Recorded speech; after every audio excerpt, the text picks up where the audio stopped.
자, 우리 주일 이제 오후에는 우리가 조직신학에 가서 함께 말씀을 나누고 있습니다. 그래서 이번 주 우리는 계속 지금 교회론, 교회란 과연 무엇인가, 또 하나님께서 교회를 통해서 우리에게 계획하신 것이 무엇인가를 우리가 함께 살펴보고 있습니다.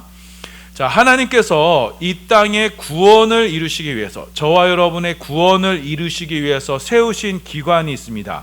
그것이 바로 교회입니다. 예수님께서 십자가로 말미암아 우리의 구원을 완성하셨죠. 그 완성된 구원을 우리 가운데 정욕시키시는 분이 바로 성령님이세요. 그 성령님이 이 땅 가운데 행하시는 곳이 바로 성령의 전 교회가 됩니다. 자, 그래서 교회는요, 하나님의 성령이 임재하는 공간이에요. 자, 그래서 이 교회에서 성도 간의 그 성령님을 통해서 신령한 교제와 교통이 이루어지게 됩니다. 자, 하나님은요, 성도 사이에 계세요.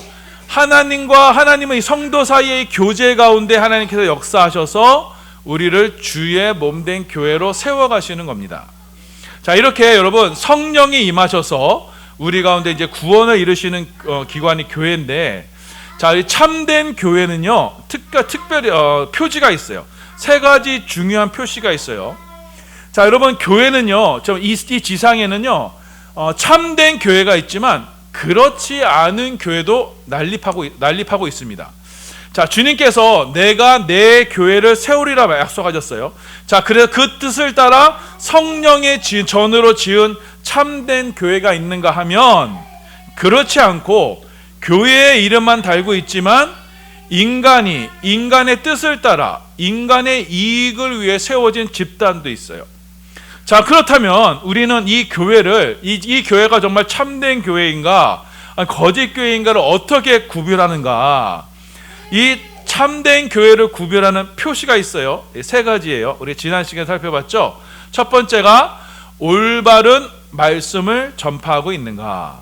자, 하나님 성경 말씀을 근거로 그 하나님의 말씀만 전하는가를 여러분 보시면 됩니다. 그래서 어디같이 설교를 들으셔서 그 말씀이 하나님의 말씀에 근거한, 성경 말씀에 근거한 말씀이라면 여러분 참된 교회가 됩니다. 하지만 말씀을 전했는데, 자, 말씀과는 전혀 관계없는 어떤 사람들이 듣기 좋아하는 말이나 인본주의 말을 한다. 그러면 여러분 우선은 여러분 의심하셔야 돼요. 참된 교회가 아닐 수가 있습니다. 두 번째, 성례가 바로 집행되고 있는가? 자, 성례는 바로 세례와 성찬입니다. 그리고 공예배 예식이에요. 자, 이 세례와 성찬의 중심은 우리가 전에 시간에 살펴봤지만 모두가 무엇 중심이었어요? 바로 십자가 중심이었어요. 세례는요, 바로 예수 그리스도의 십자가를 상징하는 거고요. 자, 성찬은요, 바로 예수님의 죽으심을 오실 때까지 전하는 겁니다. 자, 그래서 이 성례가, 예식이 복음 중심으로 이루어지고 있는가? 이거를 여러분이 살펴봐야 됩니다. 이거 두 번째 참된 교회의 표지입니다. 자, 세 번째 참된 교회의 표징의 세 번째가 바로 권징입니다. 자, 권징은 무엇이냐면, 어떠한 교회가 잘못을 하거나 어떠한 그 죄가 드러났을 때 그것을 바로 잡는 기관이 있는가, 이것이 바로 권징이에요. 자, 그래서 잘못된 것에 대해서 어떠한 것을 말씀의 권위를 가지고 바로 잡으려는 노력이 있는가, 이 권징이 있는가, 이걸 보면은 참된 교회인지를 살펴볼 수가 있습니다. 자, 우리 한국 교회의 이 권징이 사라졌어요. 그래서 왜냐하면 이게 하나님 중심이 아니고 사람 중심이 되다 보니까, 사람의 기분과 사람의 어떠한 그것을 맞추려다 보니까 목사가 바른 말을 못해. 그리고 어떠한 교회의 권위가 떨어져 버렸어요. 당회가 결정하고 어떤 죄악이 발견됐을 때 그것을 시정하고 교회 차원에서 징계하는 것이 지금 없어져 버렸습니다. 교회는 그래서는 안 됩니다. 참된 교회는 권징을 행해야 됩니다. 왜냐하면 오늘 말씀해 보이는 천국 열쇠가 있죠. 이 천국 열쇠가 바로 이 권징을 행사하는 것입니다. 그래서 하늘의 문을 열고 하늘의 문을 닫는 이 권세를 하나님께서 주셨기 때문에 이 천국 열쇠의 이 권세를 우리가 교회가 행사할 수 있어야 됩니다. 자, 그래서 이 교회의 권징을 시행하는 기관이 이 각 교회마다 이게 교회 정치 체계로 나타나요. 자, 우리는 지금 대한예수교 장로회죠. 장로회를 중심으로 이제 정치체가 나타납니다. 자, 근데 교회는요 여러 가지 형태가 있어요. 근데 이것을 아마 다 한번 살펴보겠습니다. 첫 번째가요 무교회주의가 있습니다. 자, 이 무교회주의라는 것은 무엇이냐면 어떤 외형적인 조직체, 교회의 외형적인 조직체를 반대하는 운동이에요. 그래서 무정치주의라고 하고 무교회주의라고 합니다. 그래서 이 교회는요 신앙의 순수성을 지키자. 왜냐하면 여러분 이 교회의 직분을 받게 되면요 이 교회가 조직화가 되고 그 조직에 따라 움직이다 보면은 사실은 이 교회의 원동력이 하나님 성령님이 운행하셔야 되는데 이게 형식에 매달리게 되고 외적인 것에 매달리다 보면 이 성령의 자유로운 운행이 이게 뭐 제한이 되는 수가 있어요. 그렇기 때문에 이 인간의 전통으로 세워진 이 교회 조직을 부정하는 운동이 일어났습니다. 영국의 플리머스 형제파라고 있어요. 자, 그리고 여러분 저 일본의 우찌마라 간조라고 있어요. 일본에 아시는 분들은 굉장히 굉장한 이분을 잘 아는데 왜냐하면 이분은 신앙인이지만 또 유명한 정치인이었어요. 자, 이분이 이제 우찌무라 간조를 중심으로 이제 무교회주의 운동을 해서 신앙의 순수성을 회복하자 이 운동을 일으켰어요. 이 우찌무라 간조의 제자로 영향을 받은 분이 우리나라에 와서 그 함석헌이라는 분 들어보셨죠? 그 함석헌이라는 분이 우찌무라 간조의 제자였어요. 그리고 김교신이라는 분이 계십니다. 이분이 우리나라의 무교회주의 운동을 일으켰어요. 자, 이분들은 정말 신앙의 순수성을 일으키고 신앙에 순수하게 나아가자. 그래서 어떤 조직이나 어떤 체계보다도 말씀 중심으로만 신앙생활 하자라고 했는데, 자, 그런데 이분들의 시도는 참 좋았지만 여러분 교회 조직이 제대로 세워지지 않다 보니까 이분들의 신앙의 순수성이요 결국 어떻게 돼요? 결국 이 권징이 없어지다 보니까 조직이 없어지다 보니까 이 신앙의 순수성이 후대 갈수록 이게 타락이 돼 버려요. 그래서 함석헌 이분은요 처음에는 신앙생활을 제대로 하셨던 분이에요. 하지만 이 분이 나중에 어떻게 돼요? 나중에 노자, 도교 이런 식으로 혼합적인 종교를 갖게 돼서 나중에는 기독교인이라고 부르기 어려울 정도가 되어 버렸습니다. 자, 그리고 그래서 지금도 우리나라에는 무교주의 교회가 있지만은 아주 극소수입니다. 근데 그들도 그나마 신앙의 정통성을 잃어버렸어요. 나중에 여기서 나오는 그 발간지를 보면 불교하고 이런 게 막 혼합이 돼버렸어요. 신앙의 순수성을 잃어버렸어요. 그만큼 여러분 교회 조직이 중요한 것은요 이 교회 조직이 참된 진리를 수호하기 위해 필요하기 때문입니다. 우리 디도서 1장 5절입니다. 우리 함께 읽습니다. 시작. 내가 너를 그레데에 남겨둔 이유는 남은 일을 정리하고 내가 명한 대로 각성의 장로들을 세우게 하려 함이다. 사도 바울이 지금 디도를 이제 그레데에 남겨뒀습니다. 그래서 그레데에서 이제 디도가 사역을 하는데 디도는 이제 굉장히 성격이 불같은 분이에요. 그래서 어떤 신앙에 잘못된 것이 있으면 그거를 가만두지 않는 그런 분이었거든요. 자, 그래서 이번에 그레데 교회에 남아있던 그 잘못된 패습들 그리고 신앙의 혼합주의들 이런 것들을 정리하도록 디도를 이제 시킵니다. 그러면서 한 가지 부탁한 게 뭐예요? 교회의 장로들을 세워라. 자, 장로들로 하여금 그 교회의 순수성, 교회의 진리를 지키도록 그들을 일꾼들을 세워서 교회를 어떤 세속적인 것으로부터 막는 방파제 역할을 하게 해라라고 하면서 이 장로들을 세우게 한 것입니다. 자, 이처럼 교회의 조직을 이렇게 성경은 우리 가운데 세우도록 우리에게 말씀하고 있어요. 우리 디도서 1장 9절입니다. 우리 함께 읽습니다. 시작. 믿은 말씀의 가르침을 그대로 지켜야 하려니 이는 능히 바른 교훈으로 권면하고 거슬러 말하는 자들을 책망하게 하려 함이라. 자, 이렇게 교회의 장로들을 세움으로써 어떻게 해요? 믿은 진리의 말씀을 지켜야 된다. 그래서 바른 교훈으로 이들을 권면하고 책망해라. 그래서 교회가 순수하게 하나님께 그리스도의 정결한 신부로 세워지도록 그 일꾼들을 세워라. 이렇게 우리에게 말씀하고 있습니다. 자, 그래서 우리 디모데전서 3장 1절입니다. 우리 함께 읽습니다. 시작. 미쁘다 이 말이요 곧 사람이 감독의 직분을 얻으려 함은 선한 일을 사모하는 것이라 함이로다. 자, 바울이요 지금 디모데에게 말하는 거예요. 이 당시에는 감독이라는 직분이 있었습니다. 장로와 다른 직분, 장로보다 조금 다른 직분, 감독이라는 직분이 있었어요. 그 일을 사모해라. 이 사모하는 것은 선한 것이다. 그러니까 교회의 어떤 조직이 되고 그 교회를 감독하고 교회를 이렇게 책임지고 교회를 어떻게 권면하는 기관으로 이렇게 세워가는 건 굉장히 좋은 것이다. 이렇게 바울이 말씀하고 있습니다. 자, 그래서 여러분 이 무교회주의는요, 그들의 주장하는 바는 일면으로 타당한 면이 있어요. 신앙의 순수성을 회복하자. 그러니까 어떤 인간의 조직이나 제도는 배격하자라고. 왜냐, 우리가 중세 그 카톨릭 시대를 봐서 알지만 어떤 제도화되고 조직화되고 하면요 반드시 타락하게 돼 있습니다. 그렇기 때문에 그런 거 다 없애자 했지만 그 반대면은 이 사람들은 강구한 거예요.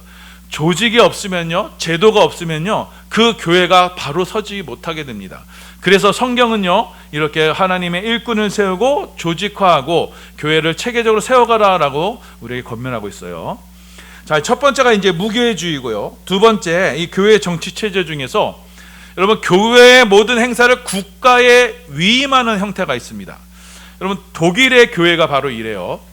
독일은요, 독일 목사님들은 성도들에게 이게 사례비를 받지 않아요. 국가에서 국가 공무원으로 봉급을 지급을 해요. 그렇기 때문에 교회는요, 교회는 어떻게 보면 모든 행정이나 이런 것들 다 누구의 감시 감독을 받냐면 국가에 의해서 감시 감독을 받아요. 자, 그래서 교역자들은 복음만을 전하게 하고 또 교회 정치는요, 국가의 이름에서 국가가 모든 것을 판단해요. 그래서 국가가 권증을 시행할 의무가 있어요. 근데 이게 가능한 게 뭐냐면 독일은 종교개혁을 처음 일으킨 나라잖아요. 그러니까 루터의 정신이 있단 말이에요. 그렇기 때문에 교회와 국가가 다른 것이 아니다라는 것을 이 사람들이 인식하고 있었기 때문에 이렇게 할 수가 있었어요. 하지만 우리나라 같은 원래 기독교 국가가 아니었던 것, 특히 여러분 공산주의 북한 보세요. 북한도 교회가 있어요. 교회가 있고 평양에 국가 교회가 있어요. 근데 그 교회예요, 모든 것을요 국가 공산당에 감시를 해요. 중국에도 여러분 지하교회가 아닌 공식 공산당이 인정하는 교회가 있습니다. 이거 삼자 교회라 그래요. 그러니까 국가에서 인정하는 교회예요. 그러니까 교회를 가려면 여기가 가라. 그런데 근데 여기는요 공산당의 어떤 사상이나 체계와 반대되는 것을 그러면 할 수 있어요, 없어요? 이야기할 수 있어요, 없어요? 할 수가 없는 거예요. 그래서 이 삼자교회에서는요 요한계시록을 강의를 못해요. 요한계시록을 성경에서 강의 못하게 돼 있어요. 왜냐하면 요한계시록 마지막 내용은 뭐예요? 그 공산주의로 대변되는 그 바다의 용과 이 땅의 짐승이 어떻게 하나님의 심판을 받아서 멸망하는 거잖아요. 이 땅의 바벨론이 멸망하는 거죠. 근데 이 땅의 바벨론이 뭐예요?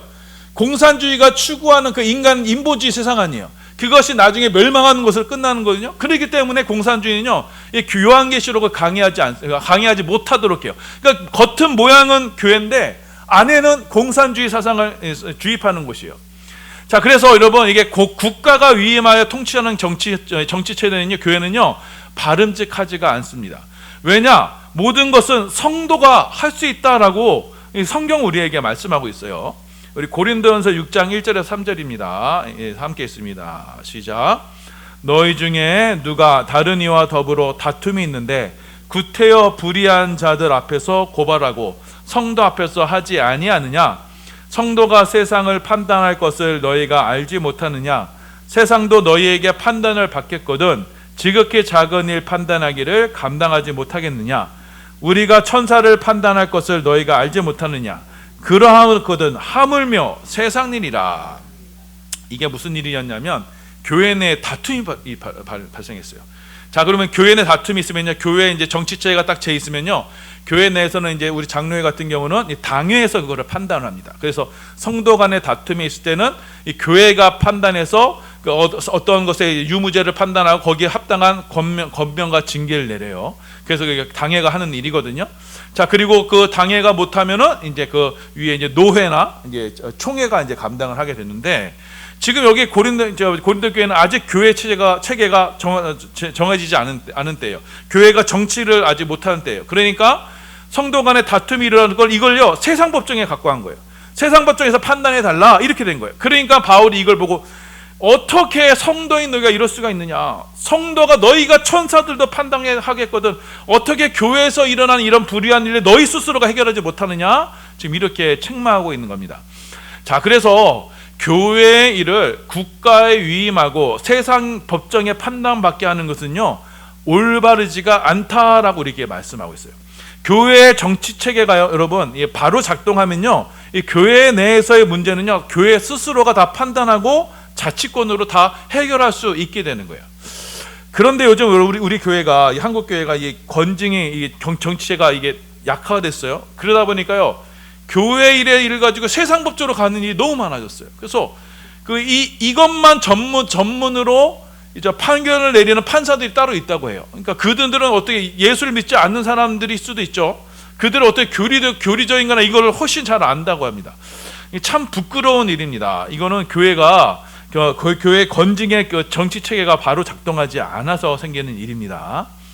자, 이것이 바로 국가가 위임하는 정치인데, 이 교회가 국가에 위임하는 것은 바르지 않다라는 걸 성경에서 말씀하고 있어요. 세 번째가 이제 회중 정치입니다. 자, 회중 정치라는 건 뭐냐면요, 어떠한 지교회마다, 이 교회마다, 이걸 우리 반석교회 가면 이게 지교회라 그래요. 지교회마다 온 회중이 그 교회 운영 방식을 투표로 결정하는 거예요. 그러니까 어떻게 이렇게 교회가 그 모든 것을 운영하는 거예요. 그러니까 교역자는 어떤 말씀만 전하고 어떠한 그 영적인 것만 전달할 뿐, 교회 운영이나 일체의 권리나 이런 것들은 다 회중이 결정하는 거예요. 이거 바로 침례교가 바로 이 정치 체계를 따르고 있어요. 그래서 전적으로 교인의 결의에 의해서 모든 것이 결정되는 겁니다. 자, 그런데 이 회중 정치가요, 위험이 있습니다. 무엇이냐? 여러분, 이게 회중이 모두가 다 영적으로 깨어 있을 순 없어요.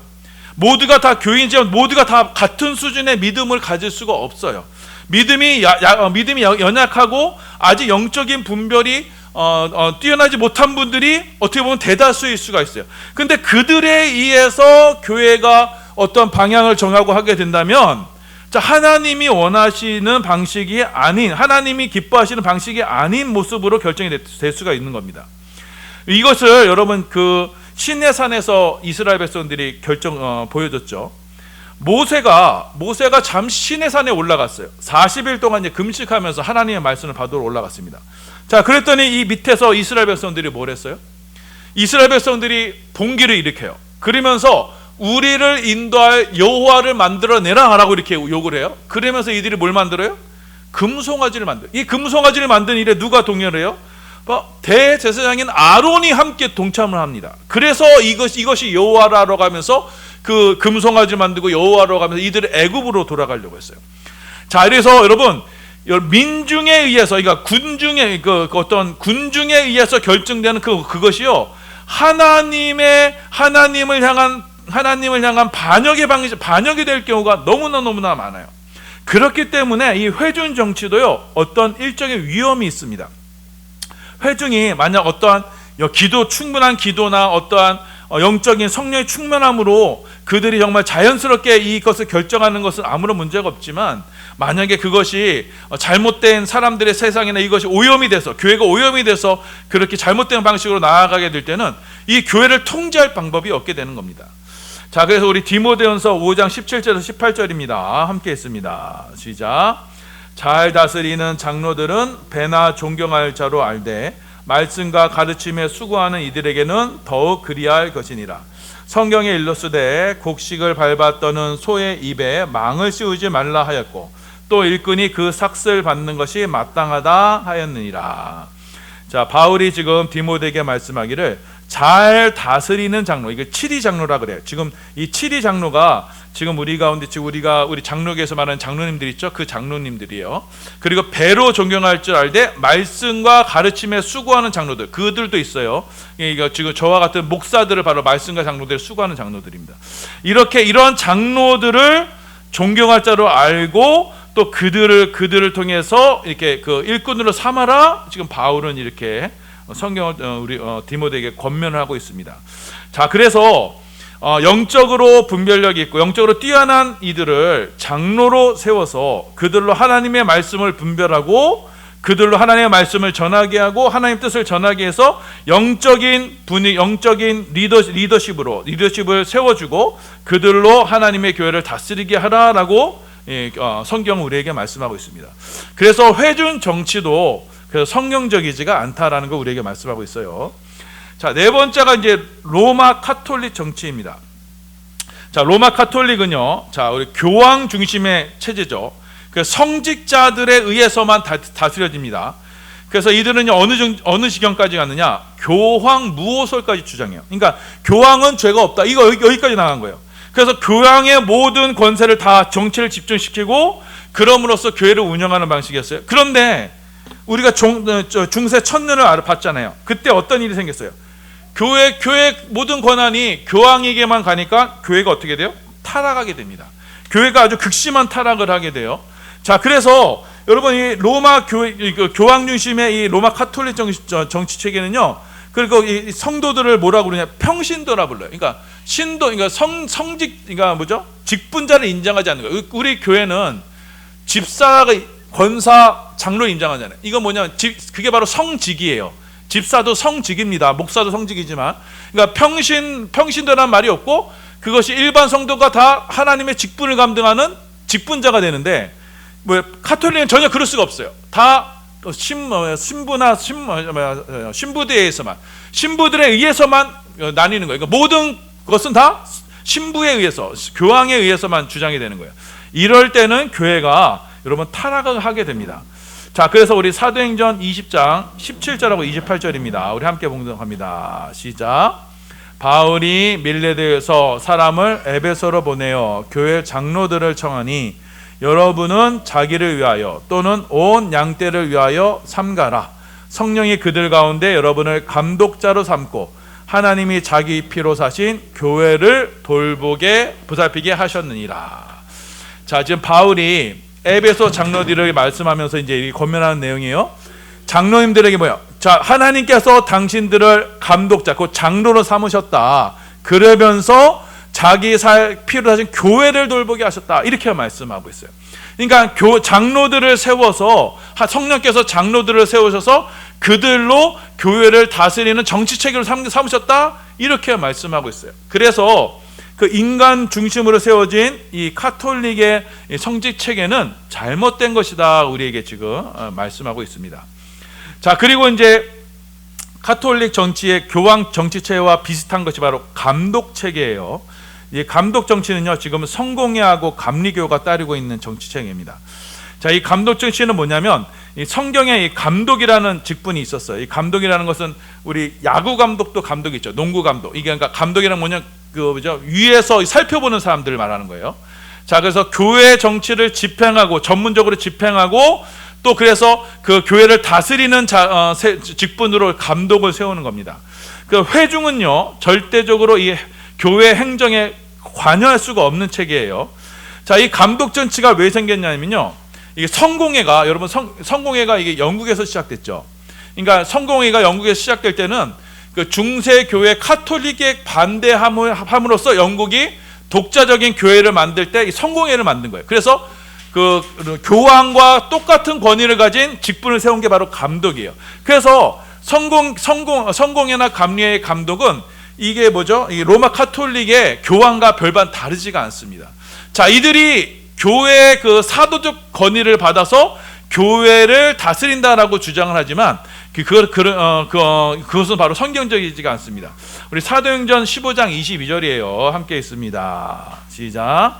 이에 사도와 장로와 온 교회가 그 중에서 사람들을 택하여 바울과 바나바와 함께 안디옥으로 보내기로 결정하니 곧 형제 중에 인도자인 바사바라 하는 유다와 실라더라.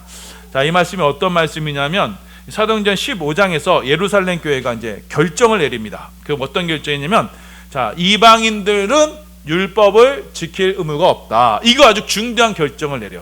이 중대한 결정을 내릴 때 누가 결정을 내요? 봅니까?